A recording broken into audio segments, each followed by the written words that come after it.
So this is the first class of the poem the rape of the lock, जिसमें हम लोग हालांकि 3 books थे, बट मैंने सबसे पहले वो the rape of the lock जो कि लिखा गया है अलेक्जेंडर पॉप के द्वारा उसे शुरू किया है। और इसका कोई ख़ास रीज़न नहीं है, बट रीज़न ये है कि मेरे पास अभी वो बुक अवेलेबल था तो मैंने वो शुरू कर दिया। दूसरा कि ये कोई भी बुक शुरू करने से पहले उसके बारे में जानना चाहिए, और उसके बारे में अगर हम लोग अच्छे से समझ सकेंगे तो ही हम उसके बारे में और अच्छा से पढ़ सकेंगे। तो सबसे पहले तो हम बुक को देखते हैं। तो एक या तो ये रहा बुक। इसका हम अगर देखें तो 1 second. The book name is the rape of the lock, जो कि लिखा गया है अलेक्जेंडर पोप के द्वारा। अलेक्जेंडर पॉप एक बहुत ही फेमस राइटर हैं, उनके बारे में हम जानेंगे, बट पहले समझ लेते हैं।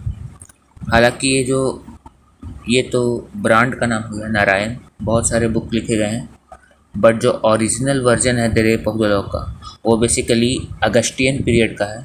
हम समझेंगे अगस्टियन पीरियड क्या है और उस पीरियड में आखिर ऐसा क्या हुआ कि ऐसे ऐसे राइटर्स और पोएट्स उभर कर के आए जो कि सोसाइटी को ऐसी थिंकिंग दिए जो कि कभी किसी के दिमाग में या कभी किसी के इमेजिनेशन में आया ही नहीं था।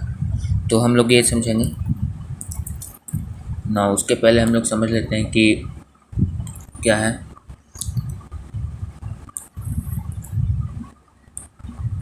So the poem name is the rape of the lock by Alexander pope. और यहाँ जो लिखा हुआ है एस के बनर्जी R.L. वार्ष्णेय, तो वो हिंदी में डब जो किए हैं वो ये किए हैं, लक्ष्मी नारायण पब्लिकेशन का बुक है। तो हम इस पर नहीं जाएंगे। खैर, अब हम आते हैं अबाउट द राइटर पे, मीन्स अलेक्जेंडर पोप पे देखते हैं। सो 1 सेकेंड। ओके, तो ये है अलेक्जेंडर पोप। ये महाशय जी का नाम है अलेक्जेंडर पॉप,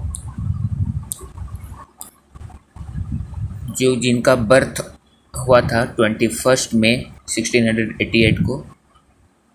और ये एक इंग्लिश पोएट हैं बेसिकली, जो कि क्या है ऑगस्टियन पीरियड के हैं। ऑगस्टियन पीरियड बेसिकली क्या है, ये एक ऐसा पीरियड है जब बहुत सारा रेवोल्यूशन चल रहा है। हालांकि इस बुक में बहुत अच्छे से एलिब्रेट करके लिखा गया है, बताया गया है, जो कि हम लोग को आगे पढ़ेंगे। बट अगस्टियन पीरियड का बेसिक आइडिया जो है वो बस सिंपल ये है कि उस टाइम एक ऐसा रिवॉल्यूशन चल रहा था पूरे के पूरे वर्ल्ड में, जहाँ इंडिपेंडेंस का बात हो रहा है, जहाँ राइट्स का बात हो रहा है, जो ऑटोक्रेट्स या फिर तानाशाही जिसे कहा जाता है वो ख़त्म करने की मांग हो रही है और साम्राज्यवाद से समाजवाद की ओर बढ़ा जा रहा है। तो वो बेसिकली अगस्टियन पीरियड है। हम इसे और डीपली में समझेंगे जब हम इसके बारे में इसके अंदर पढ़ेंगे। सो सबसे पहले हम राइटर के बारे में समझते हैं। तो ये अलेक्जेंडर पॉप हैं। ये क्या है? Alexander Pope was an English poet, translator and satirist. अब सैटिरिस्ट क्या होता है? सैटिरिस्ट एक तरह का एक सैटायर एक तरह का वर्ड होता है, यूज़ होता है पोएट्री फील्ड में। वो एक सैटारिस्ट थे and one of its greatest, और क्या है वो एक ग्रेटेस्ट आर्टिस्टिक एक्सपोनेंट्स के लिए जाने जाते हैं। अपने ग्रेटेस्ट आर्टिस्टिक एक्सपोनेंट्स के लिए, मतलब जो भी उनका योगदान है या पोइट्री वगैरह है वो उनके लिए जाने जाते हैं। वो इतने फेमस लिख चुके हैं। तो ये है इनके बारे में कहानी। हम और देखते हैं इनके बारे में। ओके, तो इनके कुछ बहुत ही फेमस पोएट्रीज़ में से हैं the rape of the lock, the Dunciad and the moral essays, the essay of an man, later life and works. ये सब क्या है? कुछ बहुत ही फेमस पोएट्रीज़ हैं। फेमस पोएट्री किनके? अलेक्जेंडर पोप के। तो अलेक्जेंडर पोप इन सब के लिए जाने जाते हैं basically. Now the rape of the lock क्या है बेसिकली? ये एक पोएट है जो कि कैंटो वाइज में लिखा गया है। कैंटो क्या होता है? कैंटो के बारे में भी हम समझेंगे। बट पहले देखते हैं the rape of the lock है क्या। Pope's most famous poem is the rape of the, एक second, the rape of the lock बहुत ही फेमस पोएम है, जो कि क्या हुआ था 1712 में फर्स्ट टाइम पब्लिश किया गया था और उसे रिवाइज़ किया गया। रिवाइज़ किया मतलब कुछ थोड़ा एडिट करके फिर से उसे छापा गया, उसको कहते हैं रिवाइज। उसको 1714 में किया गया। ये क्या है, अ मॉक एपिक। ये एक मॉक एपिक है जो कि क्या है, it satirises a high society quarrel between a Arabella Fermor, जो कि क्या है बेलिंडा के कैरेक्टर के नाम से है इस पोएम में। अब बेलिंडा क्या है हम इसके बारे में समझेंगे। बेलिंडा एक कैरेक्टर है बेसिकली, जो कि सबसे इम्पोर्टेंट कैरेक्टर है उस पोएम की। वो एक वुमेन है और उसके बारे में हम और जानेंगे। और लॉर्ड पेट्रे, ये भी बहुत ही इम्पोर्टेंट कैरेक्टर है। तो ये दो बेसिकली बहुत इंपॉर्टेंट कैरेक्टर है इस पोएम के। और भी बहुत सारे कैरेक्टर हैं, जैसे एक स्पिरिट है, एक डॉग है और बहुत सारे कैरेक्टर्स हैं, बट टू मेन कैरेक्टर्स क्या हैं, बेलिंडा और लॉर्ड पेट्रे, जिनके बारे में हम पढ़ेंगे अच्छे से जब हम इस पोएम में आएंगे। Now the satirical style is tempered. उनका क्या था, वो जो पोएम लिखते थे, सैटारिकल स्टाइल क्या होता है, मतलब उनका पोएम लिखने का जो तरीका था वो बहुत ही टेम्पर्ड था, बहुत ही हाई था। मतलब वो सीधे सीधे लिखते थे, जो वो सोचते थे वो डायरेक्ट लिख देते थे। कुछ लोग होते हैं जो बहुत ट्विस्ट करके लिखते हैं, घुमा फिरा कर बात करते हैं, और कुछ होते हैं जो सामने सामने बात करके उसे ख़त्म करते हैं और सीधे समझाने की कोशिश करते हैं। तो वो सीधे समझाने की कोशिश करने वालों में से थे। तो ये थे मतलब कुछ लाइंस अलेक्जेंडर पोप के बारे में। और हालांकि उनके बारे में भी हम लोग को उतना जानना है नहीं, तो अभी के लिए बस इतना ही। और हाँ, ये कुछ इम्पोर्टेंट पोएम्स हैं जो कि नोट कर ले सकते हैं। नाउ अब हम लोग आते हैं इसके इंट्रो में। नाउ अब हम लोग अब ये चैप्टर बेसिकली स्टार्ट हो चुका है। हम लोग अब पहले इंट्रोडक्शन समझेंगे, इसका कैरेक्टर्स के बारे में जानेंगे, ये पोएम किस वर्जन में लिखा गया ये समझेंगे।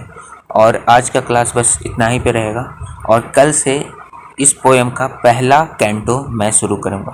तो सबसे पहले हम लोग इंट्रोडक्शन पे आते हैं। नाउ अब जैसे ही इस बुक का कंटेंट होगा तो यहाँ पर हम लोग देखेंगे कि बहुत सारे कंटेंट्स हैं यहाँ पर, जैसे the age of the pop.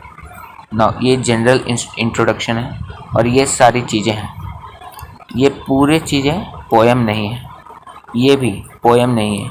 ये बेसिकली वो उस टाइम के जो पोप्स थे, जैसा कि मैंने पहले ही बताया अगस्टिन पीरियड जो चल रहा था, उसी के टाइम में ये पोएम लिखा गया है, the rape of the lock. तो उस टाइम सोसाइटी में क्या हो रहा था, सोसाइटी में किसकी हायरकी थी, मतलब किसका बोलबाला था, वो सब के बारे में दिया गया। क्योंकि हम लोग यहाँ पर हिंदू कल्चर के बारे में नहीं पढ़ रहे हैं, ये इंग्लिश पोएट थे, मीन्स वहाँ पे हम लोग इंग्लिश क्रिश्चियंस के बारे में पढ़ रहे हैं। तो बेसिकली पोप का मतलब क्या होता है, वो पोप का मतलब ये होता है जो चर्च के मेन होते हैं, फादर जिसे कहा जाता है, फादर ऑफ चर्च। तो जो वो होते हैं उसी को हम लोग पोप कहते हैं। हालांकि अब ये सिस्टम नहीं है, लेकिन उस टाइम पोप को ही क्या माना जाता था, ईश्वर का उत्तराधिकारी माना जाता था। मतलब पोप जो होते थे वो कुछ भी अगर कह दें तो वो सत्य है, वो अगर किसी का अहित भी कर दें तो भी सब मानते थे कि ये ईश्वर का ही फैसला है जो कि पोप के द्वारा दिया गया है।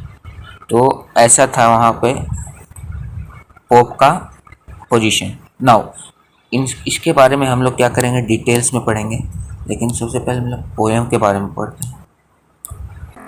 नाउ मैंने कहा कि वो ईश्वर के उत्तराधिकारी थे। तो उत्तराधिकारी बेसिकली नहीं थे, उत्तराधिकारी हम लोग कहते थे कि जो किंग होते थे, कोई भी राज्य के जो किंग होते थे वो बेसिकली क्या थे, ईश्वर के उत्तराधिकारी थे। और जो पोप होते थे वो क्या थे, वो प्रतिनिधि थे, मीन्स वो जस्ट रिफ्लेक्शन थे किसके, ईश्वर के। तो जो क्रिश्चियन कल्चर में बेसिकली क्या होता है कि जो पहले के टाइम में जब जेसस थे, जेसस के बाद पोप कल्चर शुरू हुआ, उसमें पोप का हायरार्की इतना बढ़ा, उतना प्रोपेगेंडा फैलाया गया, जिसके कारण क्या हुआ कि जो भी ऐसा कहा जाता है कि पोप कहते थे कि मैं ईश्वर के द्वारा भेजा गया हूँ, जीसस के बाद मेरा ही बात को माना जाएगा और मैं जो कहूँगा वो ईश्वर के द्वारा बुलवाया गया मेरे मुख से निकल रहा है, और वो कह कौन रहे हैं? ईश्वर कह रहे हैं। और जो भी कहा जाएगा, चाहे वो किसी का हित हो या अहित, वो सत्य होगा। तो इसके बारे में हम लोग डिटेल्स में पढ़ेंगे जब हम लोग क्या करेंगे, the age of the Pope, the life of Pope, the works of Pope, ये सब पढ़ेंगे। तो बेसिकली अभी हम लोग को ये पढ़ना नहीं है, अभी हम लोग बेसिकली क्या करेंगे, पोएम पे फोकस करेंगे, पोएम पे फोकस आउट करेंगे। तो हम लोग देखते हैं नाउ।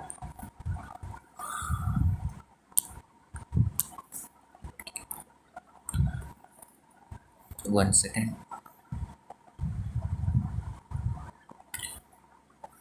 हम लोग अब देखते हैं यहाँ पर ये कैरेक्टर स्केचेस। जैसा कि मैंने पहले कहा कि जो मेजर कैरेक्टर्स हैं, जो मुख्य कलाकार हैं, कैरेक्टर्स कहने का मतलब क्या हुआ? कलाकार जो रोल निभा रहे हैं यहाँ पर, उसमें बेसिकली दो मेजर कैरेक्टर्स हैं, एक बेलिंडा और एक लॉर्ड पेट्रे। तो ये दो मेजर कैरेक्टर्स हैं, और माइनर कैरेक्टर्स में बहुत सारे कैरेक्टर हैं, बट यहाँ पे जो माइनर में भी जो अच्छे कैरेक्टर्स हैं उनके बारे में दिया गया है। तो हम लिखते हैं कि ये माइनर कैरेक्टर्स में और इम्पोर्टेंट कैरेक्टर कौन कौन थे, जैसे सर प्लम, थेल्स्ट्रिस, क्लैरिसा और जॉन कैरल, जिसमें जो क्लैरिसा है वो क्या है? इम्पोर्टेंट कैरेक्टर है। क्लैरिसा भी क्या है? इम्पोर्टेंट कैरेक्टर है।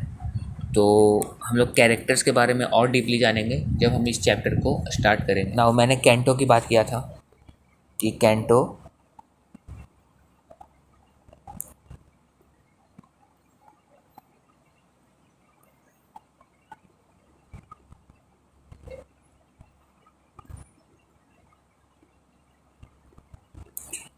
कैंटो क्या है? तो हम लोग देखते हैं सबसे पहले कि कैंटो